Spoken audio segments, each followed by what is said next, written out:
Hi, Pal candidates. This is Pal task video where I'm going to cover task 4 in the handbook. And in case you weren't there for task 3, here is the usual review of what task 4 is among the other tasks. Task 4 focuses on leadership for family engagement and community involvement. And that's the last of the tasks that you have to be concerned with. The handbook is very useful with this. So here we are, and this is the handbook. Last section of the 4. Statement of focus is leadership for family engagement and community involvement. Key question: what do school leaders need to think about when prompting family engagement in school and community involvement? Task 4, you're going to be developing a plan to implement one of the strategies described to improve the priority area through family engagement and community involvement. The goal is to support student learning in a school priority area that you select. It can be related to student academic performance or to the health, emotional, and/or social needs that impact learning. That's how it ties into family and community. However, the priority area should be related to a priority area that impacts student learning. That is absolutely key. It can impact health and emotional, all that other stuff, but it has to also have a component where it impacts student learning. If you're selecting a social, emotional, or student health issue, you must make clear the connections between the focus area and the student's academic achievement, either through available data or research. The focus of this task is not to promote community engagement solely for its own sake. Okay, just like with every single one of these, it's all coming back to student performance and engagement, and specifically student learning as what they want to see impacted. Okay. So as part of this task, you're going to work collaboratively with the school leaders, staff, families, and community representatives in a working group that you form with these people. The priority academic area that impacts student learning should not be determined solely by you. It should be determined by the group, by a collaborative group. For the purpose of this task, consider various types of family and community engagement that could be developed or improved as a means of improving student learning. And this means, look at maybe sharing information with on student learning issues. Communicate with about student performance and related school matters, and respond to communication from the school.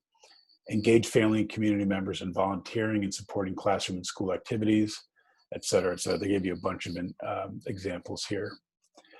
So with your working group, you want to develop a plan including multiple strategies that support and improve student learning in the priority area. This is one of those do and don't statements, okay? Do not simply plan a series of events to expand community engagement in the school for its own sake. They don't want stuff that doesn't directly impact student performance. That is the focus. So they're making clear that you must make connections that are relevant, connections to relevant research. So when you're coming up with strategies for community and family engagement, and you're intending to target a student performance outcome, there has to be a research component that backs it up. Okay. Here they encourage you to think broadly about what community means. It can include educational, health, recreational, social, cultural, community-based organizations that serve the students. But it can also comprise local businesses, nonprofits, libraries, basically anyone out there who wants to impact student outcomes and has the ability to do that is a viable candidate for inclusion in what you're thinking of as community. Right? Here are all the things you need to do to complete this task. This is not the same as the products you're going to create to submit, but these are the steps you're going to take to pull off the entire task. All right, I love this section that they give it to you because it basically tells you what you're in for and the limits of it. So here's also what you need, your vital questions. What do you need to consider to complete this task? I'll give you an example. How do family engagement and community involvement relate to the priority area that you selected? What evidence is available to support this selection? So in other words, why are you doing what you're doing? What is currently being done to encourage family and community participation in student learning, and what are the gaps and opportunities? That may give you a way to formulate your approach, is defining it by gaps and opportunities. Okay, going down. The progression of the work is pretty straightforward. There's only, looks like 7 steps. Focus on family and community involvement, student learning, key questions there. Form a working group. Assess existing ways of involving community and family. Create a plan with the working group. Implement one strategy, and then collect feedback and evidence of initial impact. So this is basically, it's a dry first run for you to try this stuff. Again, it breaks down into the components: investigate, prepare, act, and assess. Here's your first one: investigate. Get your team together. All right. Identify 2 to 3 individuals from each of the following 2 categories: key school staff, must include teachers, family members or community representatives who represent diverse interests and who can be most supportive of your efforts to improve or increase family and community participation. Okay. So an important note here is that category 2 cannot include, or must be, individuals who are not employed within the school. So it can't include school people. You've got to be drawing from 2 people, 2 separate groups. So you're going to want to meet 2 or more times for planning and to support the implementation of the plan. With the group's assistance, you want to identify existing school policies, you want to gather evidence, and you want to identify gaps or needs. Okay, step 2, prepare. Prepare a focused and coherent plan to improve school family engagement and community involvement. Include in it well-justified strategies for improving policies, practices, and programs that are applicable to the priority area and that support the schools and district's mission and priorities. Strategies can focus on changes in policies, the improvement, expansion, or tailoring of existing practices, or the development of new programs and practices. So you want to make sure that you use evidence to formulate your plan. The goal of the strategies is to create opportunities for families and community members to support and enhance student learning. We know that. All right. A persuasive theory of action should inform the development of the strategies. Okay, so you need to provide an explanatory map of how certain policies and practices will improve specific outcomes. All right. Here's the research thing again. Draw on current research and best practices to identify strategies that are responsive to the school's priority area. Then select for implementation 1 or more of them. In addition to providing this blueprint for the development of and implementation of the strategies, the plan should also include steps to assess their implementation and outcomes. There's always that reflective recursive part. And so here's your outline for how you're going to basically write your plan: goals and objectives, action strategies, what's your theory of action, existing resources, roles and responsibilities. This literally is your outline for your plan. Okay, you don't need to develop anything on your own. Component 3 is to act. You must implement one family and community engagement strategy from the plan. You want to do this in cooperation with school staff and family or community members, especially obviously those from the working group. The implementation process can include piloting a new or improved program or practice, developing or implementing a new policy, or creating new roles for family and or community member involvement. Okay, you want to document the implementation of this strategy.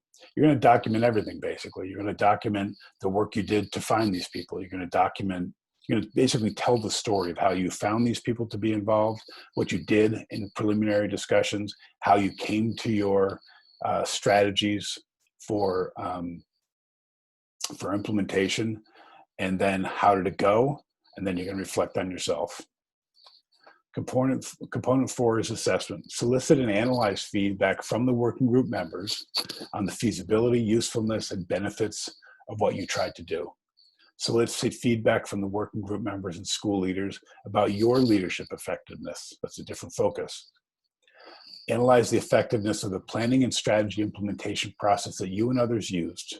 particularly in how actively family and community members were involved. Discuss the implications for sustainability and future development or expansion of this strategy into the area that you're focusing on. So I think of all the tasks, this probably is among the more, the least labor intensive, although it's still a lot of work. It's the least labor intensive and perhaps the most manageable. Artifacts, documents, and commentary. You know, your usual forms. There's 3 artifacts. And then there's all other relevant supporting documents that you got to pull together. Here's where it details which artifacts. Number 1, the analysis of data, priority area, and plan. This is going to be a proposal up to 5 single-space pages, that's 2,500 words, written by you to the principal or superintendent. It's basically going to be you submitting a plan to improve or increase family engagement and community involvement with the purpose of improving student learning, all right? It's related to the priority academic area. And specifically, the document must provide the following. Here again is your outline for what you need to write. Every single thing. It's like, I don't know, 8 or 10 bullet points, okay? Follow this and you'll be golden. So when it comes to talking about your plan for improving family engagement and community involvement, okay, the plan must include the following. I bet if we went back 3 pages and looked at what that previous plan was supposed to include, it's the same plan, it's all the same stuff. Okay, artifact 2, implementation of one strategy. So here's your 3 single-space pages in a memo written by you to the principal or superintendent, providing the following information. This is basically your story to them of what was done. Here's what we implemented. Here's why we chose this to implement. How does it address the priority area that affects student learning?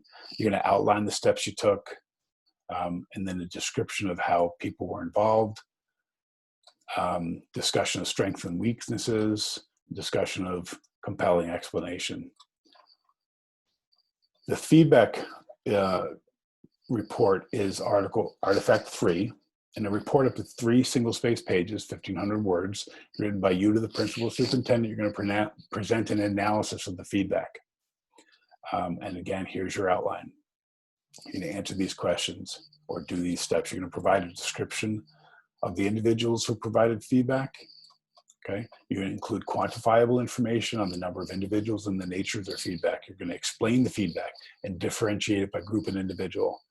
And then you're going to provide a summary analysis and interpretation of the feedback pertaining to the following questions about the plan. I'll give you one of them. How feasible is the family and community engagement plan for the school setting? All right, that's just an example. You're going to also provide a summary analysis and interpretation of the feedback pertaining to the implemented strategy. So this is part of the document you're creating, this report. Okay, it's going to include a summary analysis, and then a summary analysis, a different kind of summary analysis about the feedback pertaining to your leadership. So one bit of analysis has to do with the strategy as implemented, and the other has to do with your leadership. Here are the usual documents by category section, where it tells you which documents should go in which category, 1, 2, or 3. This is like the priority primary documents, then supporting documents. And then in the commentary, all right, this is the narrative section, you must submit a clearly presented and well-focused written commentary that explains how you accomplished the task. It's going to be personal, so it's reflective. 2 single-space pages up to 1,000 words about your own learning and leadership development through this experience. They always say this, avoid simply recapping. You don't want to do that. This should not be a description of all the actions you took to complete the task, all right? They do want you, this is your do and don't statement. That's don't do this part. They do want you to specifically address your leadership skills and practices in response to the following questions, all right? So, for example, I'll give you the first one. How did you determine the priority area and the needs for improved family and community engagement in relation to this priority area? What particular lessons did you learn that may shape your leadership approach going forward? Great questions, all right? I'm gonna hit all of those. Now, that's a lot of questions to address in 1,000 words. So your writing's going to have to be extremely pointed, really tight. You're going to want to do your word counts.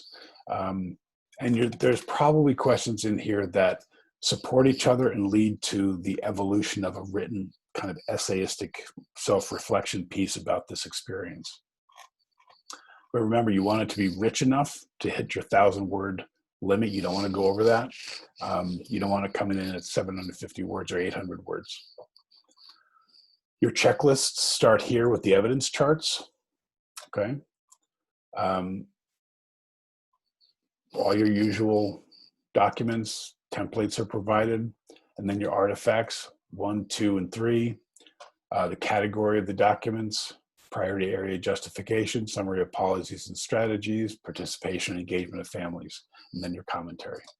All right, that's just the list that we just went through above. You want to make sure that they meet the submission requirements. Here's a checklist for submission readiness. How to make sure everything's good to go. That's your good to go list. All right, and here it is. It goes on for a couple pages. You can't go wrong. Task 4, the rubrics. Here's where finally you can see, like, you can ask yourself, are my documents hitting, where would you score yourself, essentially, what this provides. So you can read through it and determine for yourself where you're probably going to fall. And if you want to bump it up all the way to exceeding and go for it, they give you all the information to do that. So at the end of the task sections, okay, this is the end of the task 4 rubric at page 125. Here it gives some supplemental information. Candidate score reporting and guidance. There's 2 parts of it, 2 parts to the report detail. First is a report that shows the detailed scoring information for each task submitted, and that's for that specific reporting date. The second is the candidate's best attempt PAL score summary report, which shows the PAL summary scoring information for the candidate's best attempt for each task.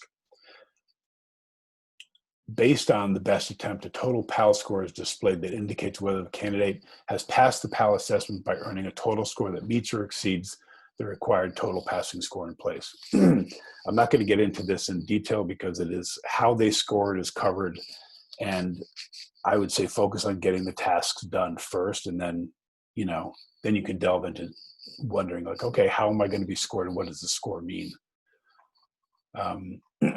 Here's a submission requirements and condition codes. I've gone over this before, mentioned it before.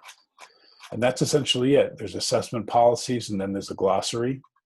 But the handbook has every single thing that you could possibly need or want related to this. So I hope, as detailed as it has been, that it's been helpful to give you a sense of what you're going to be doing in each of the tasks. Thanks for your time. Best of luck with this, and I'll be in touch with each of you.